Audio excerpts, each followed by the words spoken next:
Any games that you've been playing lately, or just been busy? I mostly have just been playing. Right now, I'm playing Star. I'm just playing a game in Star Rail.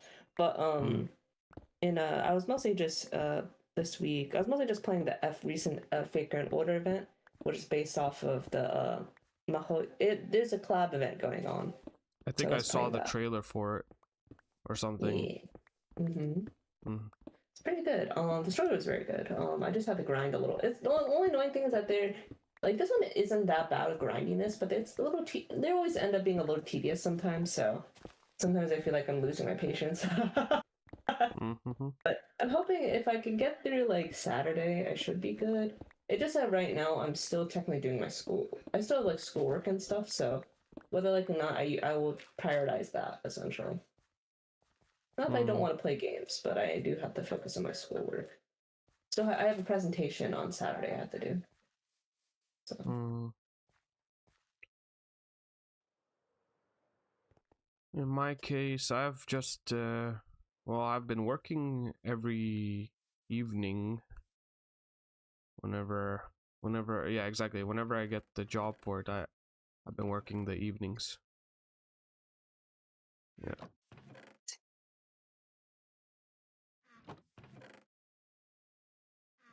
Which is why I've been mostly busy. Whenever you guys come online, I'm not there. Makes sense.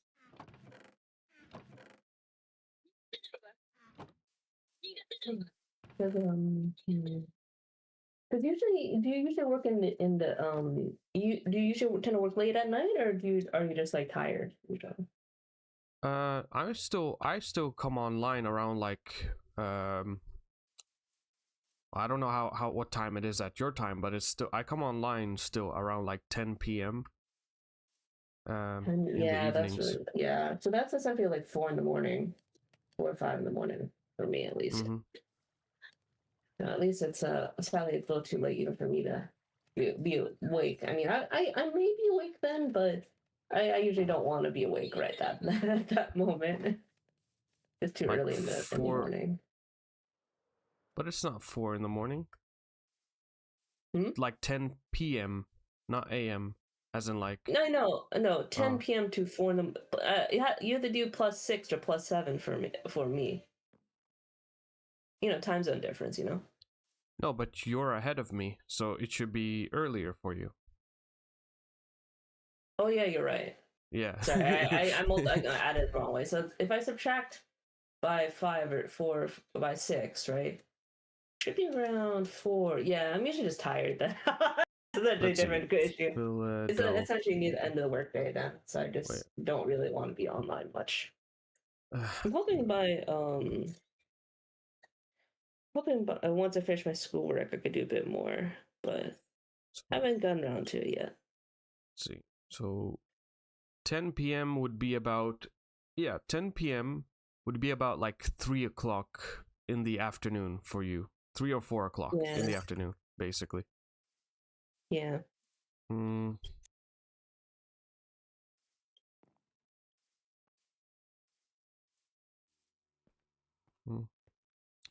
So it's still feasible, but yeah. Yeah, it's not like undoable. It's just more like I'm pretty sure Kite is going to be busy then. And for me, like it's actually 3. You probably how you've heard 3 p.m. blues, right? Something like that. It just means I don't really feel like talking to people around that time much. Usually I stay online until like 12 o'clock, so yeah, I don't know, but it depends. Yeah. I think I still catch you sometimes, like, or you or Avalon, I catch you guys around like 12 o'clock. Yeah, it's because Avalon, he's not working right now, so he has a bit more free time than I do. But yeah, for me, it just around that time I usually want to sleep, so. Or I tend essentially if I realize if I don't take a nap after work, essentially I sleep way too early. So like if I don't take a nap like between like 5 and 6 p.m. for me, essentially means or 5 to 6 or 5 to 7. Essentially that evening I essentially conk out early. It's been like that for the past week or two. I don't know. It's Isn't just that a like good thing? Or I mean, or I don't no, know. no. It's Comfort good as to in sleep like early. I think sleeping at 7 or 8 p.m. is a little too early. Oh, I okay. think at least sleeping 9 or 10's regular. But if you sleep too early, I usually always wake up too early too. Mm. So yeah. So essentially, essentially the time you're on, I usually want to take a nap, or I don't really want to talk to people much. Okay, So, that's fair. yeah. So hopefully by the weekend it'll be a bit better. Because weekend availability tends to be a bit better. I personally have the. I mean, I feel like it's a good privilege to sleep early because my habit, I've basically made it a habit to like not sleep early. So, so I don't know. I would always see that as a bonus. Like, oh, like if you have the natural urge, or like how do you say, not the natural urge, but like if you feel like naturally tired by the time it's like 7 and 8 o'clock and you want to go to sleep, it's like I feel like that's a good thing because I don't feel that until like 12 o'clock in the in the middle I'm of the also a night. person who just sleeps really easily. Mm. So Mm. I don't usually have big sleeping issues. Mm. Mm. Damn, that reminds me of. Give me 1 second. I'll be right back. I just remembered something when talking about this. Yep, see you soon.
I'm back.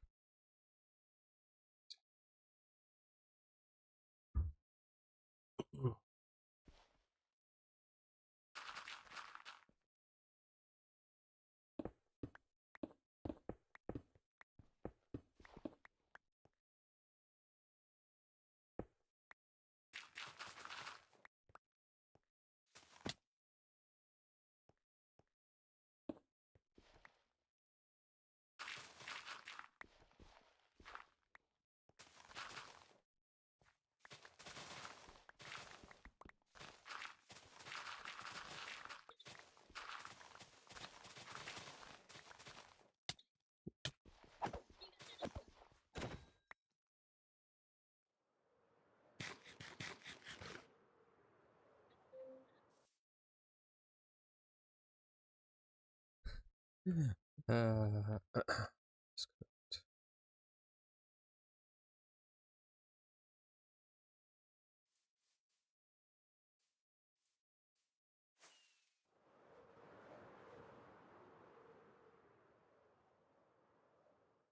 wait a minute.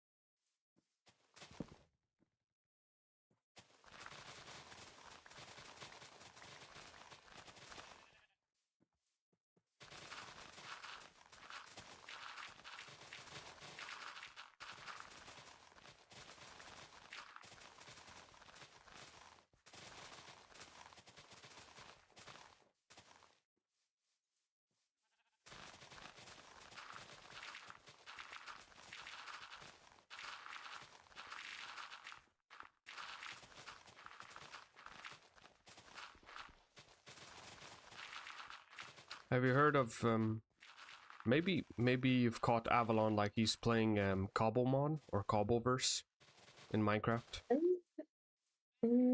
I've heard of it. Because it's like a Pokemon like simulator thing in Minecraft, right? Yeah, basically it's not even a simulator, it's just Pokemon in Minecraft. That's all there is to it, yeah. Okay. And me and Avalon, we decided to try it out, and it's really fun. Nice. I'm glad you like it. I think, like, I don't know, what I was gonna get to is, like, even if you don't like Minecraft, it's a pretty fun mod that, like, you can completely ignore everything else about Minecraft and just play this mod as, like, simply a Pokemon game. You know, like a fan-made Pokemon game. It's really well done. I see. I would say give it a go. It's not even that hard to set up. You want to have a bit more time. Not right now. Okay. Like to watch free time, but at the moment I have some ready. I'll consider it, but like, yeah, I'm not really into Minecraft in general. So I know you say it's like, you know, very Pokemon-like, but I'm just very particular. So we'll see.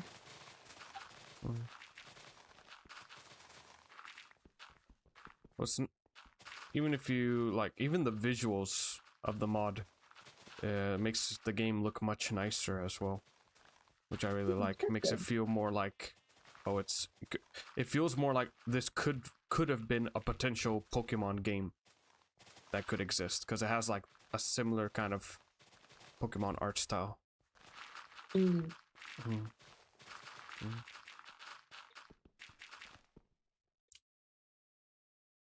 1 second.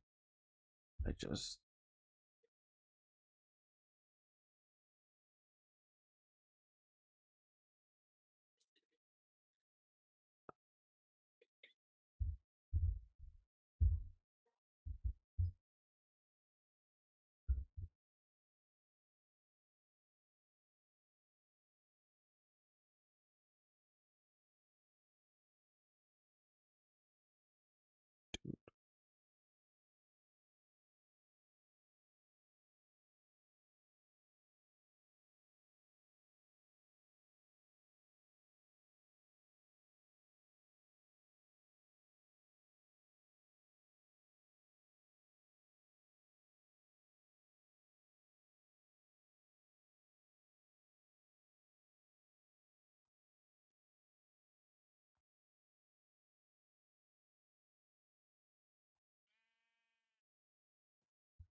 What the flip happened here? There you go. Like that.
I'll be right back. I have to run to the bank, okay? Okay.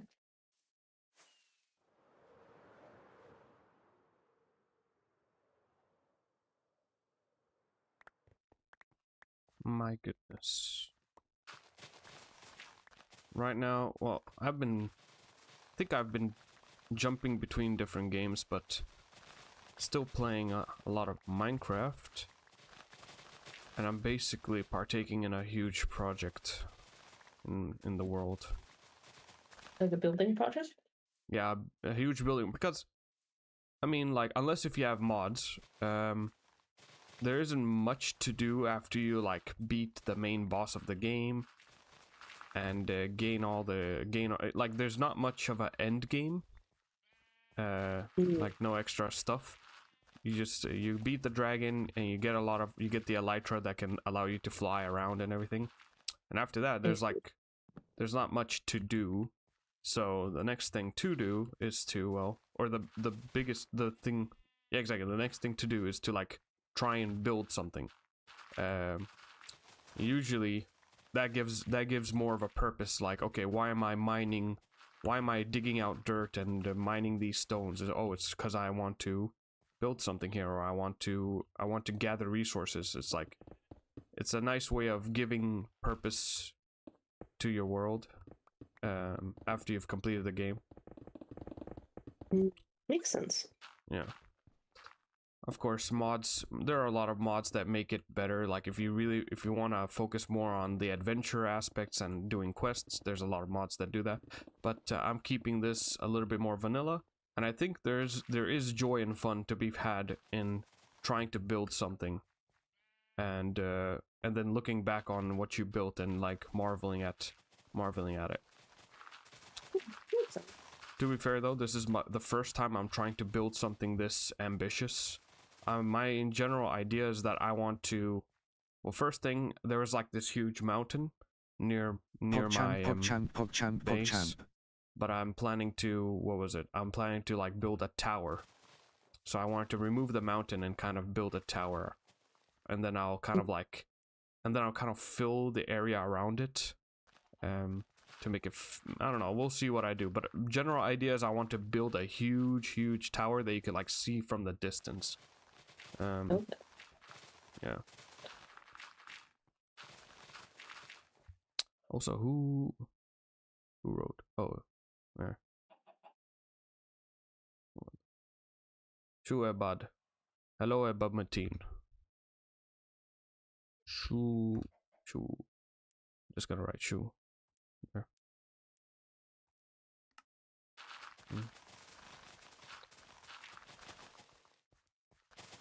I'm thinking of a tower somewhat inspired by one of the towers in Lord of the Rings.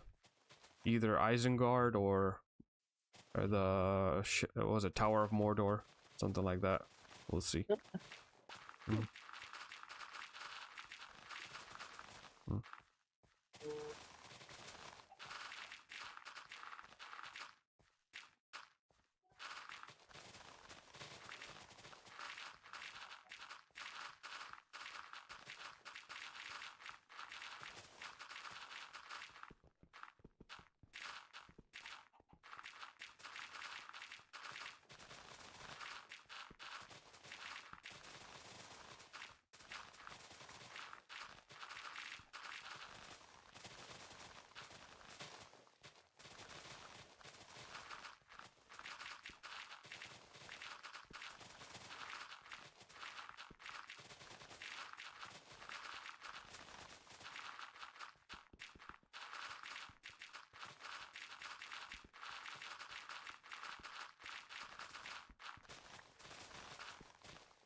Ja, mamma. Alarm, kौन सा alarm?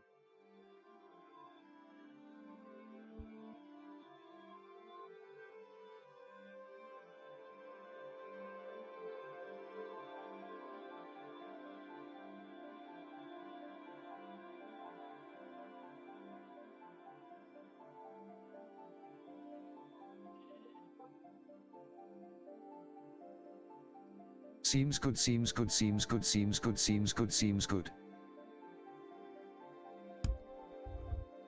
Sorry, what did you say? Let's see. Vad sa du? Picking PogChamp, okay. Såna grejer. I see. Seems good, seems good. Seems good.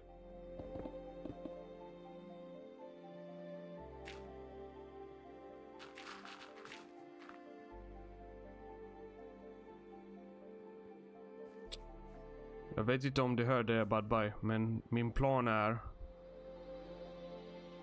Det här är min base, men jag ska ta bort hela det här. Jag tror jag ska göra ganska flat. Plain.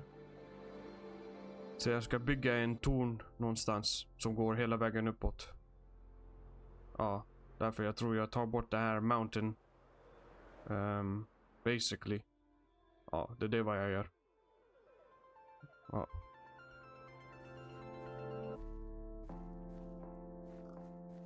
Later bra. Ja, hej då. Ska det gå? Låter bra, aha, låter bra.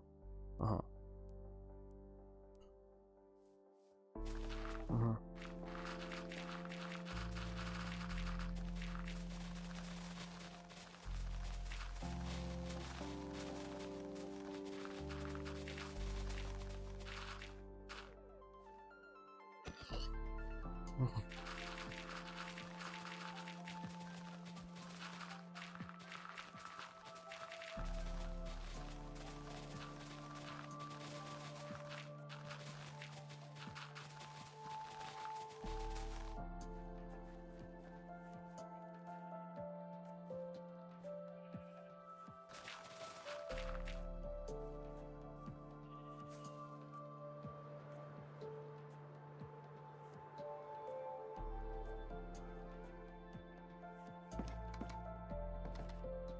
Mm.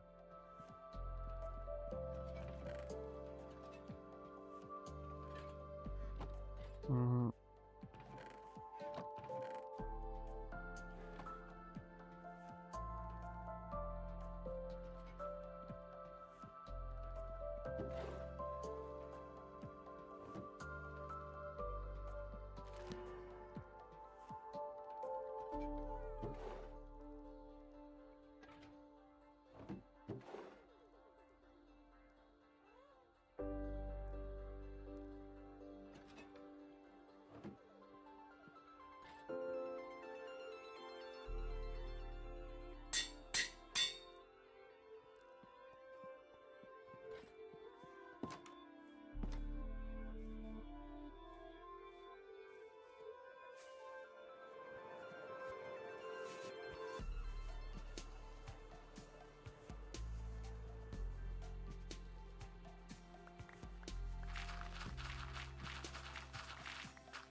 Hello?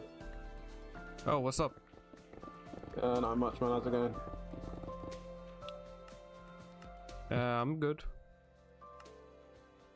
Cool. Wait, am I alone in this chat? No, I'm not. Okay. No, I'm here. Sorry, I'm trying to email someone.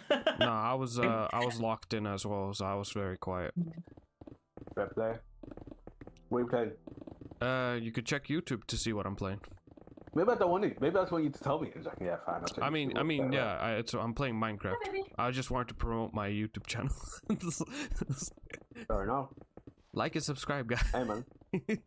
Guys, don't forget to like, leave a comment, guys. Or else, you know, something. I don't know. Yeah, I don't know. I'm not good at threats. Hey, Will, how's it going? Huh? Will Will joined. Yeah. Hey, what's up? Nice Good to see morning. Hey guys. you. Good afternoon. Morning. Well, afternoon for us, yeah. Well, how's it going, man?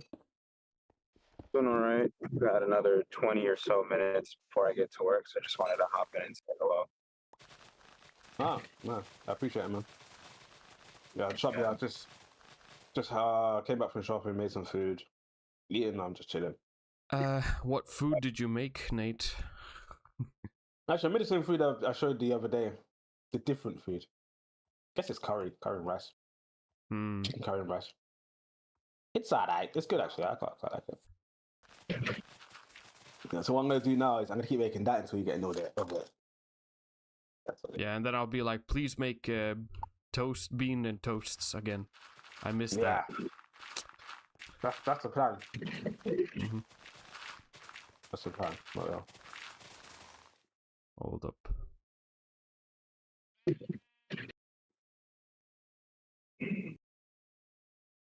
Actually, I hit the gym real quick as well before I went shopping. What did you hit the Some- gym with? I hit it with a hammer and a drink. Nah, I see. You Nah, hit it's it with a really quick, bar. That's what you should have said. You hit the. I did hit the bar. Yeah. Yeah. Actually, that sounds wrong. Not like that. Yeah, I'd use the bar. Do some pull-up, muscle-ups and stuff. Nice. I think I'm recording. I'm probably gonna put on I put on like socials there. Nate, have you done any like German hangs? German hand. What Yeah. was that one look like? So I don't know if you know what skin the cat is. It's you start off by hanging on the bar, and then you bring your knees up to your chin, and you kind of flip under the bar so that you are you bring so that I've not done you that go all the in way up. years. And then I see the hang part is when you keep your arms behind you at like a 45-degree angle, and your legs behind you, and you just kind of support all your weight on your shoulders and the flexibility. Yeah, it's really good for the shoulders and the back and that. Yeah, I should. I used to do it when I was really young. I haven't done it in years though. Yeah, I used to do that when I was young too. I don't know if I'm even capable of it anymore. I believe. What? Oh, I feel like some accident is gonna happen if I were to do it now as an adult. Yeah. Yeah, if you haven't trained for it, yeah, you're gonna hurt yourself. Yeah, build up to it. But I've been doing some more of those. They've helped. I feel like they've helped me as I've been trying to build into my handstand and build in from pike position into a handstand, and then eventually get to handstand push-ups. That's it, because it helps make the shoulder a bit more. Losing the shoulder, so you just less resistance when you put your hands up above your head, I imagine. Yeah. No, definitely. Yeah, I should mess with that. Yeah. Like, trying to do a bit more pulling exercise in general. I feel like the most pulling exercise I'm doing is the stretch machine where I pull the rope. Yes. So it works the lower back, but it's not really. It kind of does that for pull-ups, but it's more horizontal. Still handy, but yeah. Oh, like the rowing machine. Talking about the rowing machine. The erg machine. Sorry. The sledge machine you push, you can use a rope and pull it. You put weights on it and pull it towards you. No, I know what Nate is talking about, but yeah. The sleigh or sledge, it's like a sleigh. You kind of wait, so we talked about it before, and you said that you can, make yourself sick using it. It's really can. Okay. No. I don't think of that as a machine. That's why I was a little confused. Oh, yeah, actually, it's better word, but yeah, not really a machine, is it? But yeah, I use that. I think that's what I did a lot of my put in. That and then some pull-ups and the muscle ups, but yeah, that one's good. I still do that one. But yeah, too bad, man. Well, so what you're trying to get like handstand push-up arm down, basically. Yeah. Right now, I'm still working on pike. For some reason, I don't know what I'm doing incorrectly that's stopping me from progressing. I think there's a form issue that I have that I can't seem to figure out. So I'm working on that. 'Cause I know I have the strength because I can do pike push-ups. So I know I have the strength, but I can't seem to figure out how to hold the position. So you do the push-up, but just holding it like that in the pike position is difficult, basically. Just get some. Yeah. Yeah, like for some reason I feel it in my forearms, and I'm like, I shouldn't be feeling it in my. I know I'm trying to grab the ground, so that does cause a little bit of it, but I'm like, I shouldn't be failing because of my forearms for a push exercise. Yeah, and you're locking your arms out when you're holding the position, huh? Yeah. Fully locked out. Yeah, no, and I guess it could be partly that the flexible thing, because you said it's gotten a bit better since you did the German hangs. But I know essentially also because when you do pushes and you go in and up, but up and down, some of your muscles kind of gets to relax for a moment before you go back in. But when you're holding it, it's a isometric, so that muscle which you only touch on for a few seconds is now being called to attention for longer duration, so that could just be a part of that, just because you're holding that muscle. Now you notice it more because you have to hold that muscle, and the muscle's staying active. It could be that too. I don't know. But yeah, it could be that. And I've been working on my muscle up. I can do it, but it's not as clean as I'd like for it to be. So working on that. And I've been improving my elbow lever. I think that's also just a balance thing. I think I suffer from the same issue with elbow lever and pike push-up, or not pike push-up, sorry, planche, where I think there's some sort of either hand placement or balancing issue that I've got that I need to get squared away. Yeah.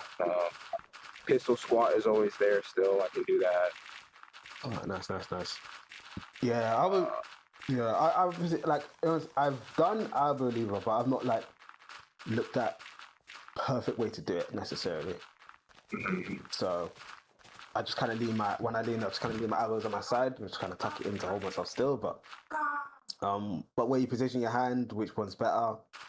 Because sometimes some people put their hands in reverse, and some people kind of hold it out, spread it on the side. What one is? I've never studied that data. Yeah, I normally do like thumb facing forward, fingers out to the outside. Normally, what I do, but I feel like in doing so, it like makes my forearms take the brunt of the weight. Because I guess you're pushing it into your sides a bit more, isn't it? Yeah, and then when you twist your hand like that, you activate your forearms. Kind of like when you use the easy bar for the curl bar, the bent one, and that twisting out motion causes your forearms to activate. I feel the same thing. No, I hear it. Yeah, because I guess I don't know. Yeah, I think when I do it, it's kind of the same one as well. But I think but sometimes you can even like where you position your arm can be a little different, because some of them have it just like some just literally leave it to their side, which is almost like they're just holding the whole weight on their arms. Where some of them kind of lean their stomach on their elbows, which is a bit more supportive. So yeah, there's differences. Oh, joking. I see some people do it. The one. I know. The Actually, one hand elbow lever, that doesn't even make sense to me physically. Because I can do one-handed push-ups, but to do it, yeah. or at least I've been able to do a one-handed push-up where I keep my arm to the side. I don't have to put it in the middle. Yeah. Yeah, this definitely a balance thing. It must be like there is doing the one leg piston squat. So I can stand up in this go for sitting position and stand up doing this on one leg. But yeah, when I first tried to do that, it never worked, and it's literally you have to kind of put your foot in the right position. You put your right position, drive yourself up. It's fine, but if your foot's not in that right position, it's just gonna flub. You're just gonna fall all over the place. So it must be real. It must be like a balance. Finding the right position. The balance itself must be like a real big part of it. I reckon. Yeah, I ain't tried that one yet. I'm curious, but I'm not. I'll leave it for today. I'll leave it for now, but. Yeah, definitely. But yeah, so some workouts it really does require it's like a skill thing, and then sometimes even just like flexibility. Sometimes like maybe it's just parts of your muscles, joints you're not moved in the way you need to move them before. So that makes it like the barrier, although you might have to strength for it. Yeah.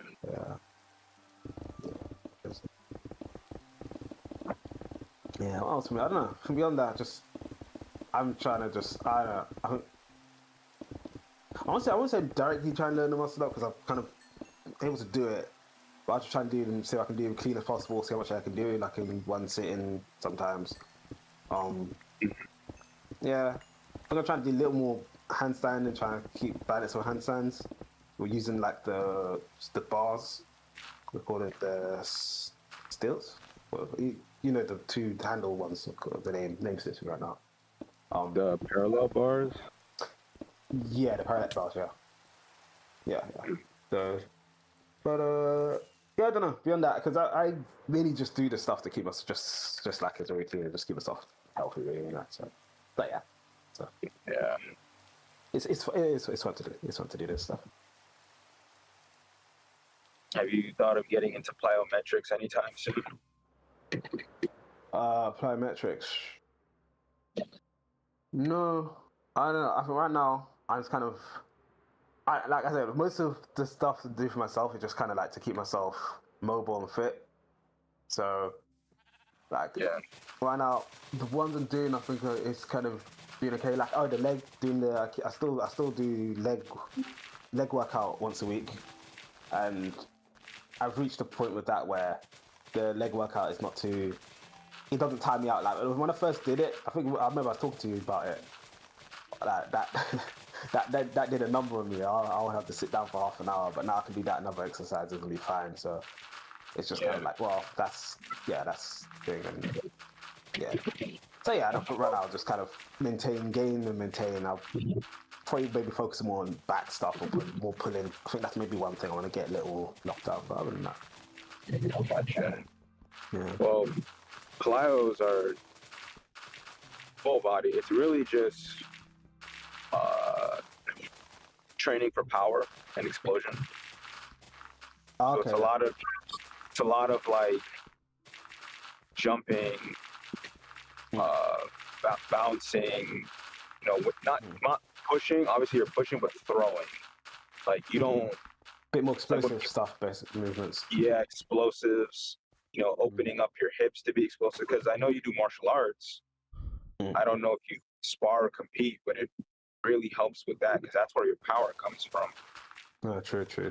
Yeah, it's been a while since I really done like sparring like that since I gone to the gym.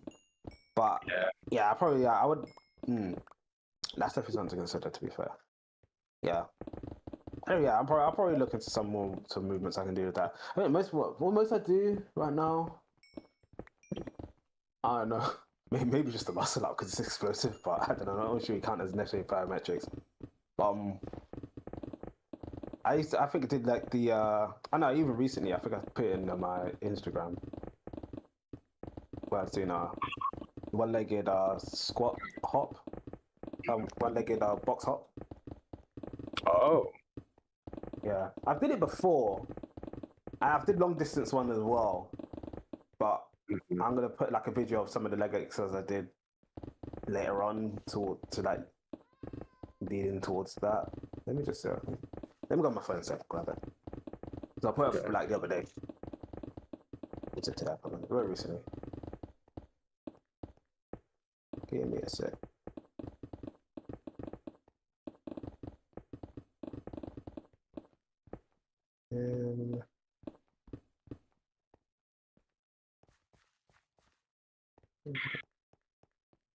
Copy. Yeah, I'll send them. I've been doing like, because I want to increase / maintain my athleticism.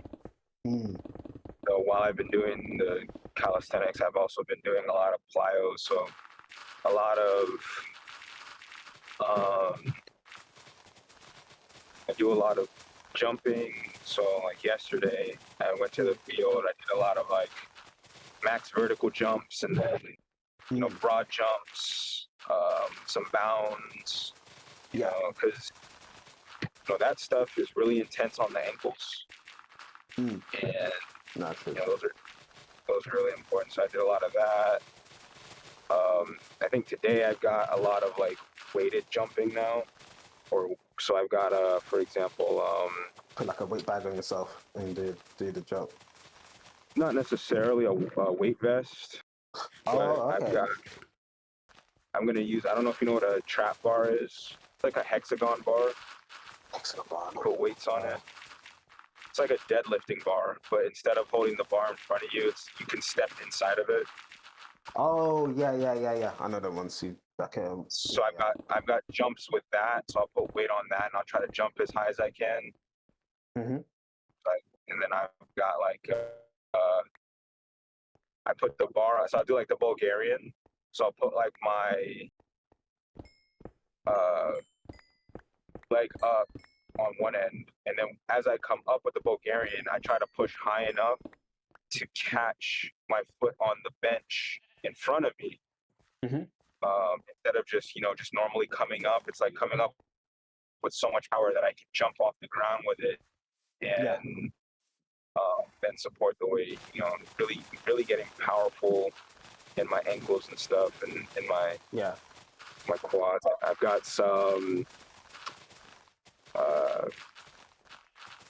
explosive like hip thrusts. So I'll lay on one bench, put my leg on the other bench, and I'll get as low as I can with my hips, and I'll throw the weight up like with either a medicine ball or something. So I do it so I can launch the medicine ball in the air, and then I'll do like an isometric hold. So I'll do like I'll block I'll do like a Romanian deadlift, like the stiff-legged deadlifts, but I'll block it at a certain point so that I can't lift past it. So it's basically trying to put as much force as you can into an immovable object, just to get maximum output. And stuff like that. Oh, good stuff. Doing explosive stuff is good for kind of adapting your body to when you're actually doing sports and that. So and that immovable object stuff is like a cheat code, because your body, it's hard for your body to output more force than it needs to when you're lifting. So when you put like an immovable object, it's like you're able to like output maximum force. It's really weird, but it works. No, it makes sense. Even when you're doing isometric, I think I know that Bruce Lee used to do a thing where he takes up his whole body like hard as you can, as long as possible. Kind of like that resistance, time and attention thing. I sent 2 videos of like some of the left things I was doing. Oh, let me quickly check, because I'm only a couple minutes away from work. Cool. Yeah. Oh wow, 30-inch. Wait, you guys use? I was like, you guys use inches for your boxes. It's interesting. UK is kind of like inconsistent. They sometimes use the metric and sometimes use the imperial system. Yeah, I don't know. We're just all over the place. What can I say, man? Pounds and stuff like that. I don't know. Pounds and ounces, man. And stones as well, if you want. Maybe we're feeling really fancy. Yeah. Yeah, 30. That's it. That's good for a single leg to get up. Yeah. Yeah. Yeah. I did it a while before, but it felt more easier now. So. Oh, hey, how's it going, Fox? Sorry, you came in a minute ago, but. Fox. Yo, Fox. I didn't even know he was joined. Yeah. Been here for a minute. Yeah, man. See, for a minute, hear the hex? A minute. Yeah, I'm pissed.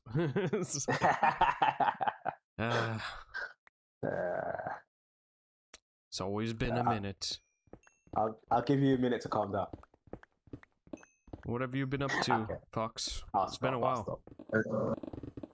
Been working. That's good. Are you enjoying the work or? It's easy work. Is it busy work or easy work? Easy work. I'm a laundry attendant at a lot. Gotcha. Cool. So just folding stuff and running washers and dryers. The pay is Pretty quiet. Or is he cutting? Yeah, I think he's cutting it off. I hear some voice cutting out here and there. hold on. Yeah, I can't. As soon as you said the pay is, I didn't hear what the pay is. Pay is good, bad. I don't know. Ooh, anticipation. The anticipation. Yeah.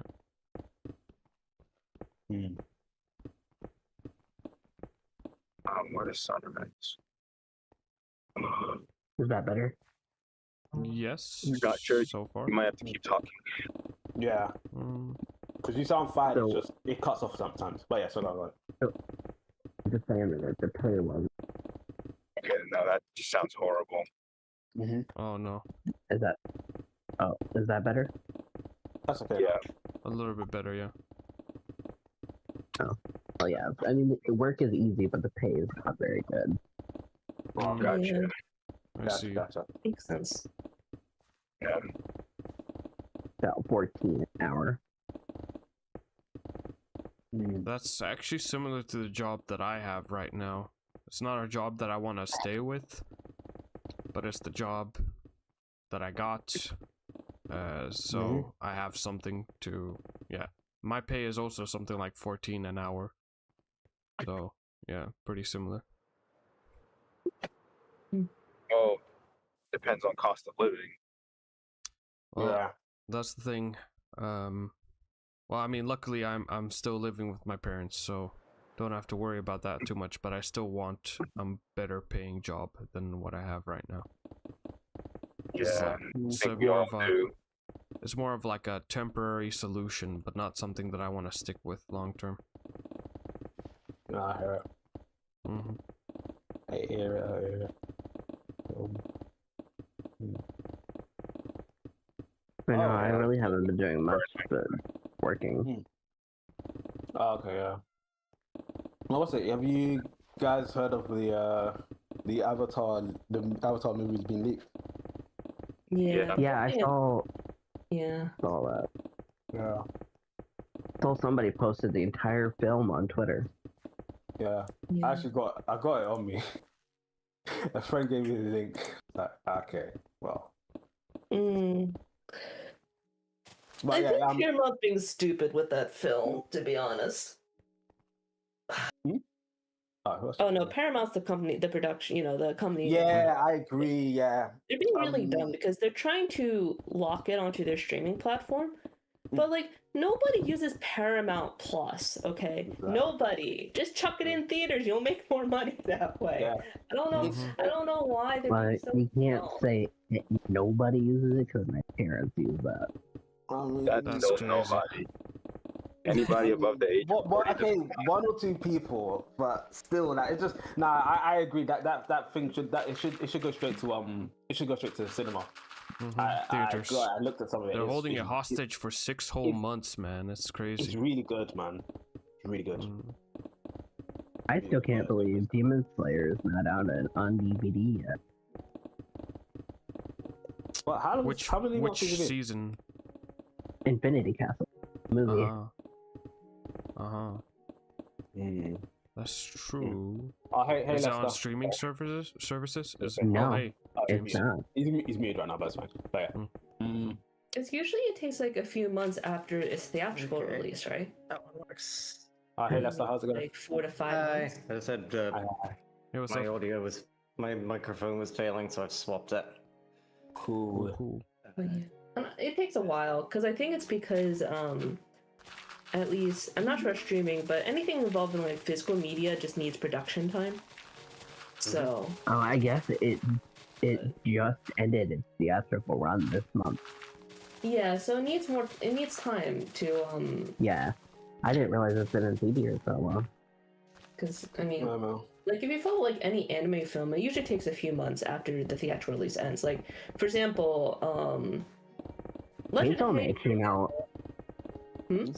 Or Reze Art came out like a month after it was in theaters. They came out really fast. Anime That's a films take a speak. while. Because like for example, like Legend of Hay, for example, Legend of Hay 2, right? I watched that in September. And you know when the DVDs are coming out? May. Right. It just takes a while sometimes. Yeah. How I much guess are Blu-rays? some of it kind of depends on how long, but yeah, I mean, this stuff just takes time in general. These things take How time. much are Blu-rays these days? Like, if you use Legend of Hay as a reference, it's about I'm using because it's very new. Legend of Hay, I think it's about 40. Let me check. That's reasonable. I've heard far worse. But it did sometimes, I guess. Maybe it depends on the time. I just think the Oh 40 no, now. I'm wrong. It's $23. There you go. Even more reasonable. I'm just thinking about buying seasons where they split the season in half and make you spend $8 to get the whole season. That's what I didn't like about Blu-ray. Yeah, it's annoying when you got a part of it and the other part, especially when the other part's not there. Yeah, but I will agree though that like as much as I like the sale wise, DVDs are not worth it as much for like full series. Even a 1 core can be pretty expensive. Yeah. 2 cores is even more expensive because it's more episodes. Yeah. Yeah, Especially like a big fan and you really want that on your shelf. It's kind because like for example, like also certain DVD companies are more expensive. Like for example, like Sentai Filmworks tends to be a little cheaper, and they like have like super sales like once or twice a year, so it's not bad. But like if you do anything under Aniplex, they are never on sale. Because they're owned by Sony. For example, like FGO, like Babylonia, the anime, is on my Amazon wishlist for forever, and it's still like $200. Okay, I don't want to afford that. As much as like Babylonia, I'm not gonna spend $200 for the whole thing. Yeah, I'm pretty. Yeah, I speaking of, because I was actually thinking about Blu-rays. I remember the most expensive Blu-ray I remember seeing the top of my head. I think it was a Fate Zero, the Fate Zero anime on Blu-ray. It was years ago though. I'm not sure of this. It probably is. It was like 300 or something, like 380 or some craziness like that. So yeah, guess it depends, but. I don't. I'm seeing a little pattern here with the Fate being a bit more expensive. I think it's just because Aniplex, just like Demon Slayer and Aniplex too. I think the Aniplex titles tend to be more. They tend to be expensive. They're never on sale. That's the annoying part. But yeah, regardless though, yeah, it's like just it also depends. It essentially depends on what it's for. Like for example, I bought like Morbido, for example, full price. The whole series was like $50, which wasn't bad.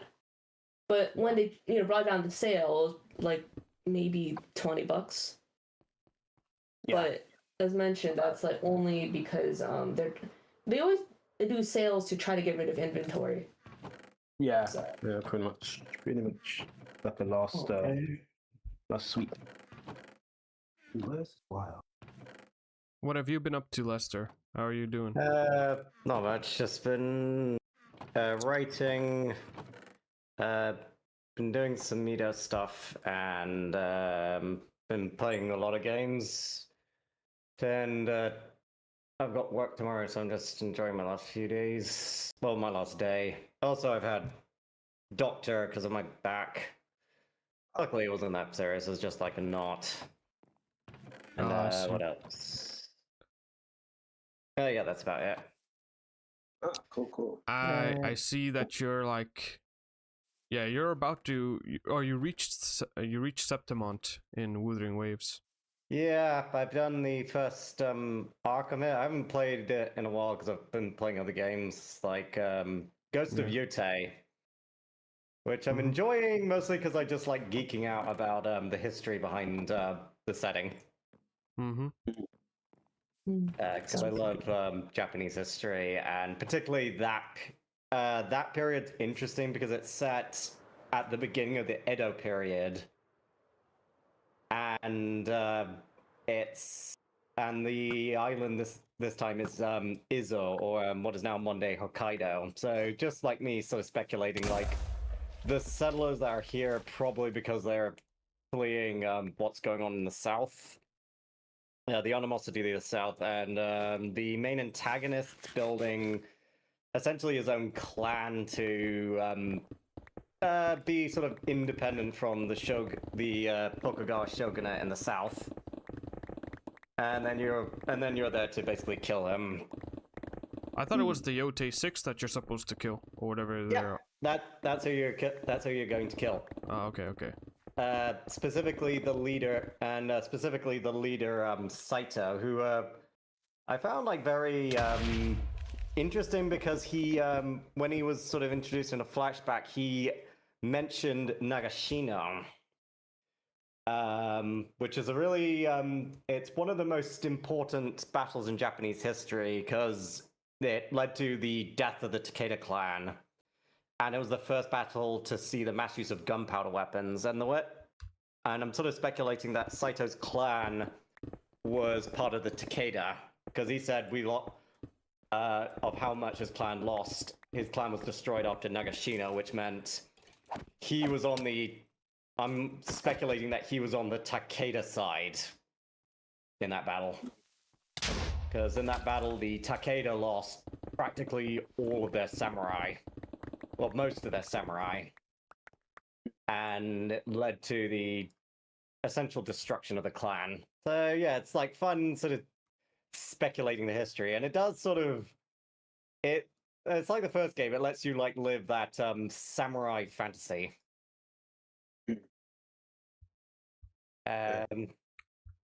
Yeah, it was funny. I had someone at work who's been playing it, and what I noticed as well, it's like Kill Bill, but yeah, like you can how the whole premise and set, like how it presents itself a bit. Interesting you say Kill Bill because there's a Watanabe mode, and it sort of changes the soundtrack to make it sort of a lo-fi kind of music.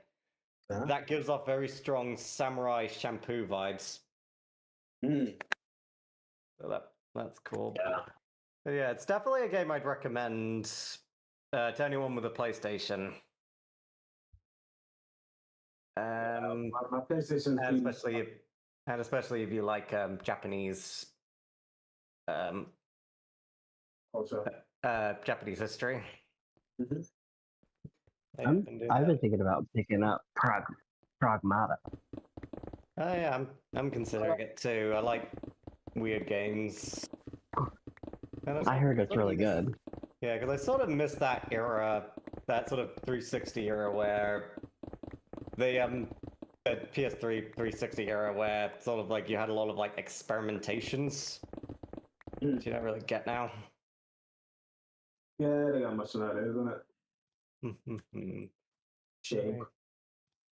Anyway, but I've been working my way through Cold Steel too. Oh yeah, how far are you? Are you? I think you're near the end. I haven't. I'm not any farther since we talked about it last. Yeah, because I've been. It's crazy how much shorter this one is. If I'm only 26 hours in, if I'm close to the end, then this game is incredibly short compared to the first one. Well, It took me. I will say there is an epilogue. The end, the final chapter is long. The final dungeon is also quite long, and there is an epilogue after that. Because like it took me 75 hours to beat the first one, and I'm only 26 into this one. Hold on. Okay. Back to. Okay, now to set this up. Sorry, just focusing on something. Right, you're a materials colony, so you're going to be gathering material. I need the logistics bay. Right, yeah, I've been playing. I've gotten back. Finally, gotten more further on into the Sky remake after I was focusing a lot on through Daybreak. I've just done Ruan, which means I have to say goodbye to Chloe. But the next zone's ice. The next area is ice, and that means Tita is gonna be introduced. I've been considering maybe instead of Pragmata buying Sky Remake and then playing it after Cold Steel 2. Pragmata? The Capcom I've game? been thinking about. Yeah. I'm thinking about buying it or Sky Remake. Sure, with It's a good I would say that if you like the series, it's a very good starting off point. Well, one because it is a very well done remake. Because I keep hearing them talking about the Liberal incident. Is that what Sky Remake covers? Yeah, yeah. So it's the Sky remake is the Liberal incident, and it was a big influence on Prince Olivert and the formation of Class 7. Yep. In fact, Olivert literally sort of says his main inspiration for starting Class 7 was because of his experience in Liberal. Yeah. Oliver's interesting, but I'm definitely more curious about Ouroboros. Is that what they're called? Yeah, they sort of get introduced. They don't get introduced in the first game. They just sort of whispered at, particularly with the second enforcer, Lowell. It's the second game. It's the second game that they're like fully introduced. No, and that's kind of why I hesitate to get the first game. I want to wait until the second game is out and then get a hold. Yeah, fair enough. But yeah, both.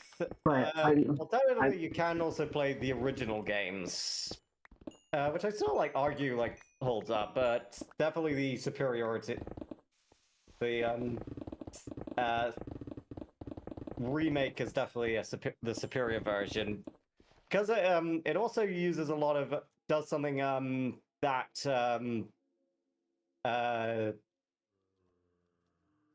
Daybreak does, which is where so for mob enemies, you don't have to go into a battle. You can literally just whack them until they die. So which does it saves you time and sort of removes kind of one of the big problems I have with a lot of these games is that the combat can get pretty tedious.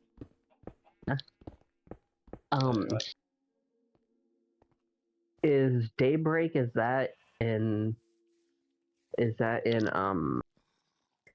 Oh crap, what's the other country? Calvert. Yeah. Yeah, so it takes place in Calvert after Brewery. Brewery. And I heard Brewery is really good. Yeah, it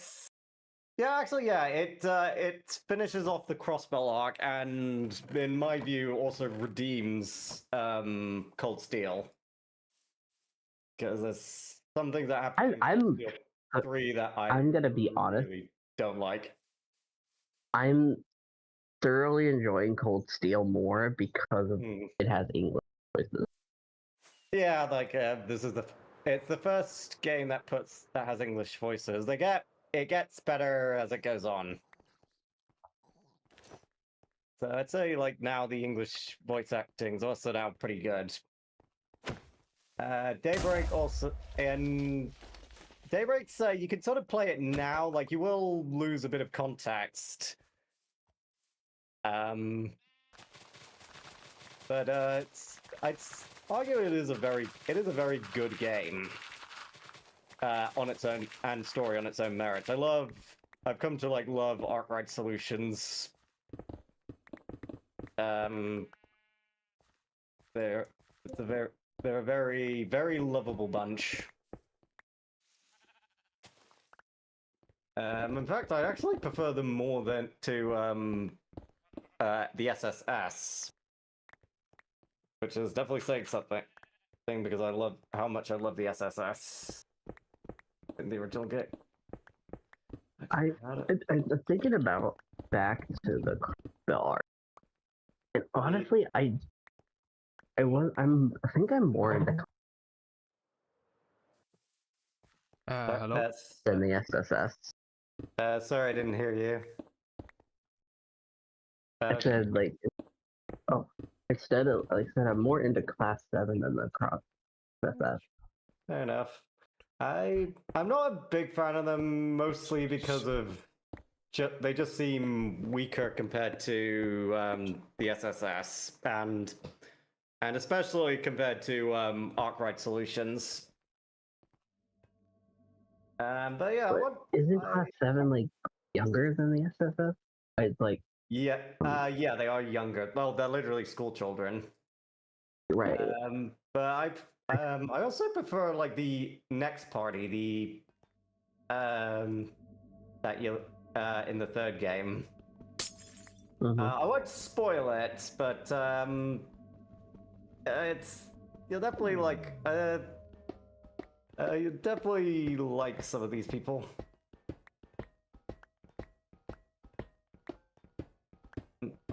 There we go. Sorry, I'm just working on my cities. I need to think. Like, I'm definitely glad I played the Crossbow game. Yeah, I wish I played them before I played the third Cold Steel game, but couldn't because they hadn't been released in the West. But happy I did get. Because I mentioned I played the first one way back in like 2019. Right? And I played it, and then I think I made it halfway through the second. And I played that without knowing about. Played Cold Steel before even knowing about Osbel. That's fine. That's fine. I mean, that's what I did. I started with Cold Steel first, so I didn't even play In the Sky until much later. Okay, I need to. There we go. I hear in Reverie we get to meet the leader of Ouroboros. It's actually in 4. There's a secret cutscene where you finally see the Grand Master. Reverie, you don't meet her. Like, it's the same thing. Isn't she on the cover though? Yeah, so she's appears at the end. Mostly to set up Daybreak. Oh, okay. So. Cause I am curious what Ouroboros' like main goal is. Yeah, it's never quite answered. Like... Even to this point, it's never actually answered what they're working towards. Because as you know, all they do is basically just cause chaos. Right. But it seems like And no, also, go ahead. You probably noticed, but their organization's very loose. So I don't want to say it. Sharon who's, by the way, my like second favorite character in the series Which one? so far. Sharon. Oh, Sarah. No, Yeah. Sharon. Oh, Sharon. Oh, okay, yeah. Who, yeah, She's I like her she's an character a interesting lot. one. My favorite one now is Farida from Daybreak. Mostly because she is adorable. And then also very funny one that one that's more like funny is Judith, who's also from Daybreak. But yeah, I've come to very much love pretty much all of Arkwright solutions. Mm-hmm. They're very No, I'm really excited to get to the Daybreak games. Yeah. Like, and especially, like, I think Vance ended up becoming my favorite protagonist. He's older than starts off older than the other protagonists. Like, he's literally in his 20s, which is quite old for a JRPG protagonist. Right.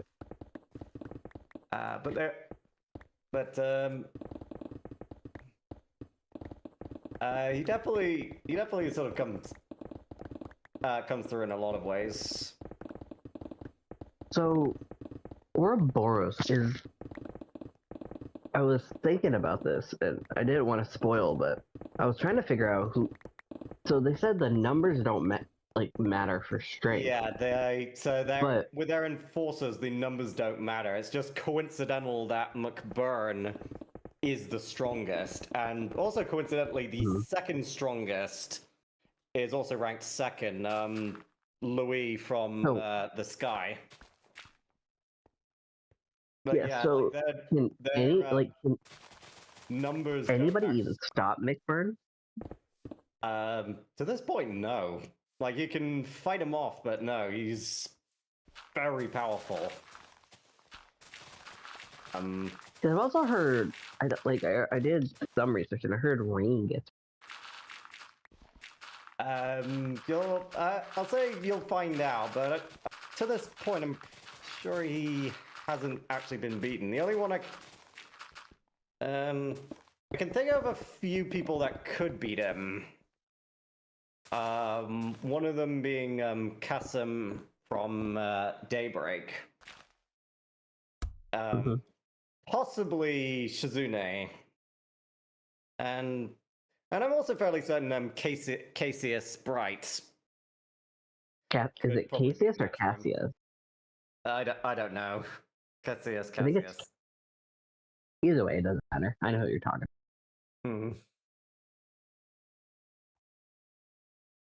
Do we ever get to meet Master Kafai? From what I've seen, not until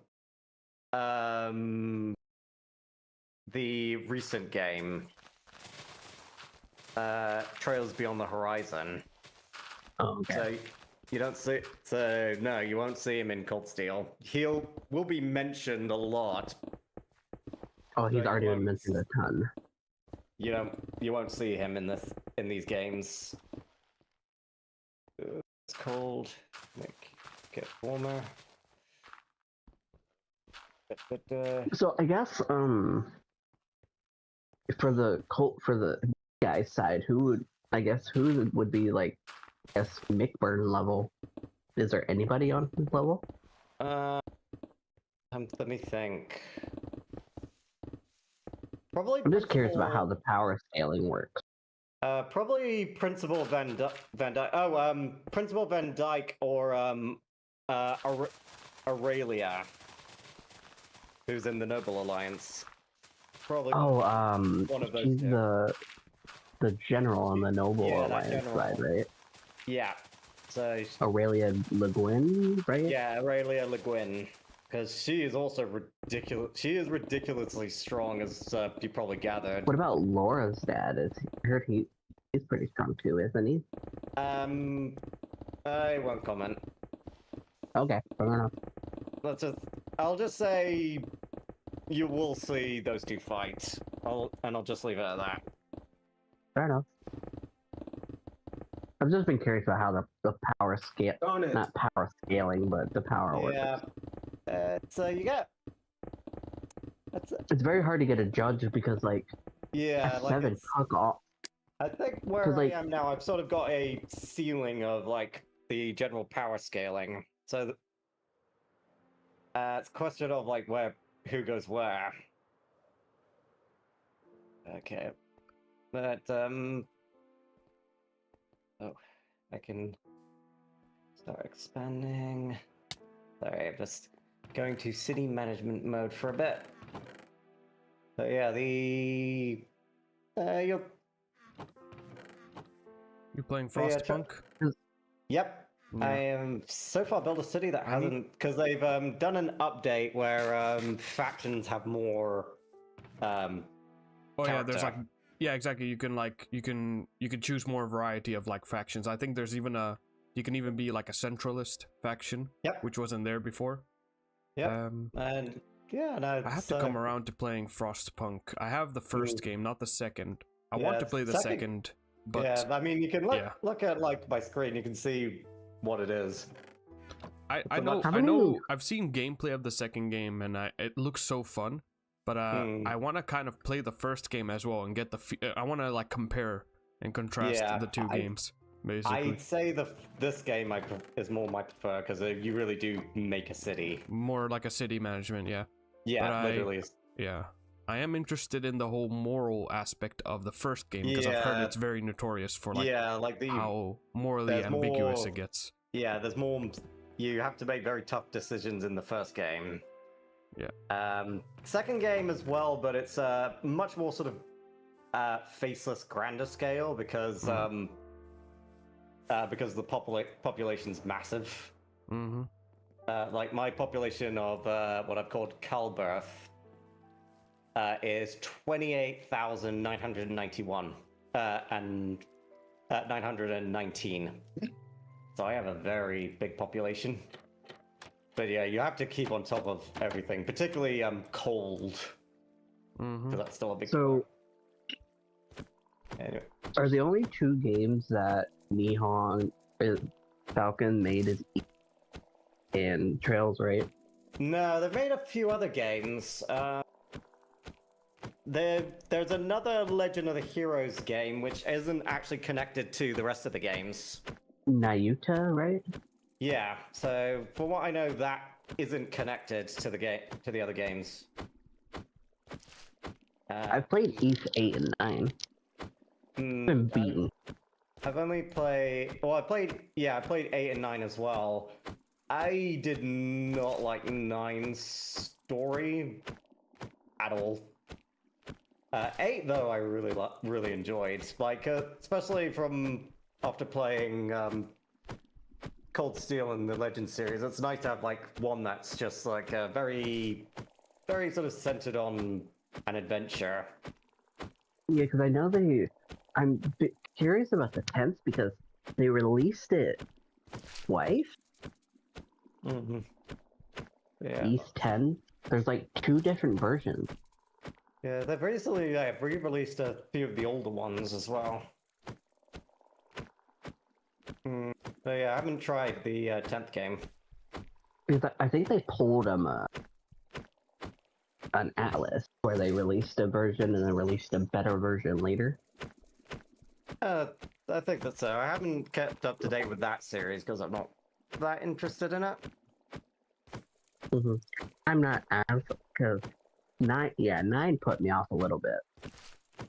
Even though I never beat. Yeah, I also never beat 9, but I just didn't. I beat like 9 it that much. I don't like how not connected the story is in each. Yeah, like it's hard to sort of gauge, like, because it's more like each game is sort of its own episode, so it follows Adol and his friend, the sort of blue-haired Dogi, as they just go from place to place. It's not really much of a narrative behind it. It's more just it's just like a continued adventure. Yeah. I'm just curious. Yeah, I definitely did enjoy my time with them.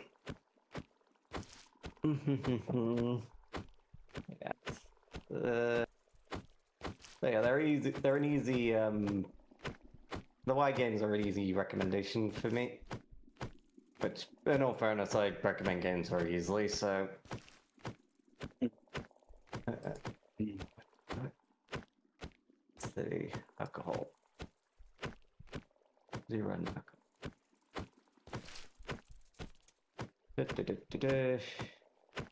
Okay, everything's going well. Yeah, and for my writing, I've been trying to get finish the arc on Serendipity. That's been my main focus for the past few days. It's definitely a very hard section because I've been rewriting parts of it. But I definitely don't want to give up on it. Because, I mean, I've gotten this far. Yeah. Might as well finish strong. Yeah, I may as well see it through. I just need to get them off. I just need to, as I said, I just want to get them off the island. Yeah. I know that feeling, man. I forgot what the rest of my world looks like. I've been stuck in this place forever. Help me. Yeah. Yeah, but hopefully we'll be able to do it at some point. Hopefully soon. I can finally put a ribbon on that island arc. We need more fuel. Then this colony's running on oil. This one is going to be running on coal. We're not deaf yet, are we? Need to... No, risky. We'll try it. Oh, that's coal. Just need to connect you to this.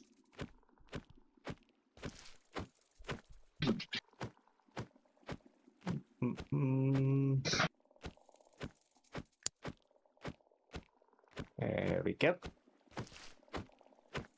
Oh, I have a... I need to turn you into making prefabs.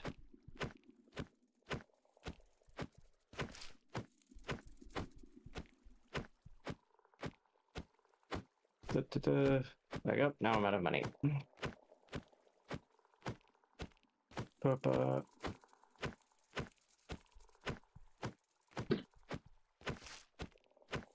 Okay.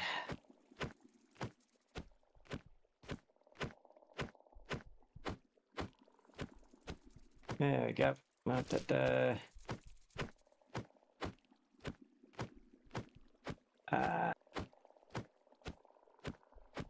Okay, there we go.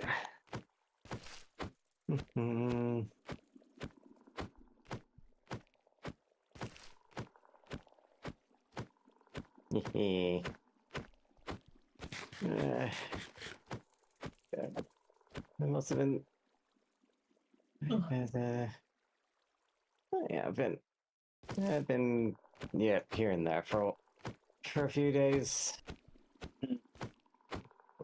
Yeah, you went to the brother's wedding a while back, didn't you? Yeah, I think I'm still sort of recovering from it a bit. Mm-hmm. I think I'm still sort of recovering from that. Okay. You've not been back to work since then, have you? You've been off the field? I went home. No, I went home. I went back to work for the weekend. I took off most of this week. Well, most of this week because something came up. Yeah. So I took some time off for it. Oh, fair enough.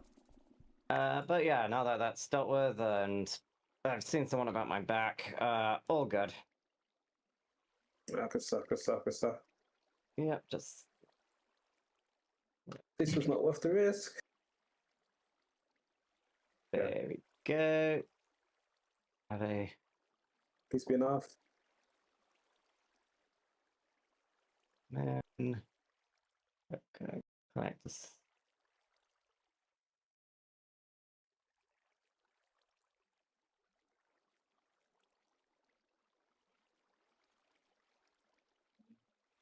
That was close.